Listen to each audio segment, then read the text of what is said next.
Bat और pad में इतना गैप था कि बीच में से અરે एक આ ફોન ને ઓછું યાર બંધ થઈ ગયો માંડ જામી હતી. અરે ખાલે જા હવે મેચ ના ટાઈમે તો આમ ઉદાસ કેમ બેઠો? ને ભાઈ છેલ્લી ઓવર હતી 15 રન બાકી હતા રસાકસી વાળી મેચ હતી પણ ચાલુમાં ફોન બંધ થઈ ગયો. યાર એમાં શું મૂંઝાઈ ગયો? ચાલ મારી જોડે તને એક એવી જગ્યાએ લઈ જાવ જ્યાં ફૂલ ખાતરી વાળા ફોન મળે અને તારા જૂના ફોન માં ઈએમઆઈ પણ જોતું હતું ને, ચાલ થઈ જશે. ચાલ મારી જોડે ચાલ.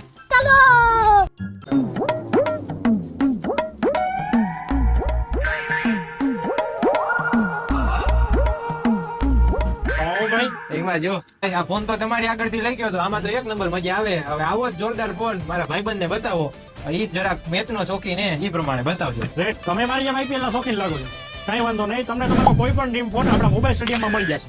તમે ભાઈ આઈપીએલ ના શોખીન હોય ને તો આપણી પાસે સેમસંગ ની અંદર Z Fold 3, 4, 5 અને 6 પણ મળી જાય અને આઈપેડ અને ટેબ્લેટ પણ અવેલેબલ છે. આ ફોનમાં ભાઈ મેચ તમે ખરેખર દિલથી જોવાના છો અને ખાલી મેચની જ વાત નથી પણ આ તમે એમનો વાપરશો ને તો એ કઈક અલગ જ ફિલિંગ આવવાની છે. કઈ ડિસ્કાઉન્ટ ખરા? ભાઈ આપણી તો પ્રાઇસ જ ઓલરેડી ડિસ્કાઉન્ટ વાળી હોય છે પણ તોય તમે કહો છો તો આપણી આઈપીએલ ની સીઝન ચાલે ને ત્યાં સુધી કોઈ પણ ફોનમાં આપણે 1000 રૂપિયાનું ડિસ્કાઉન્ટ રાખશું. જો ભાઈ તો આવડો ડન રાખો. ઓકે ભાઈ. જો ભાઈ આ તમારો ફોન અને આ તમારું બિલ અને ક્રેડિટ કાર્ડ લાવો એટલે તમને ઈએમઆઈ કરી આપો. મિત્રો મેં તો આફ્ટર સેલ માંથી ખરીદી કરી લીધી. તમે ક્યારે આવશો?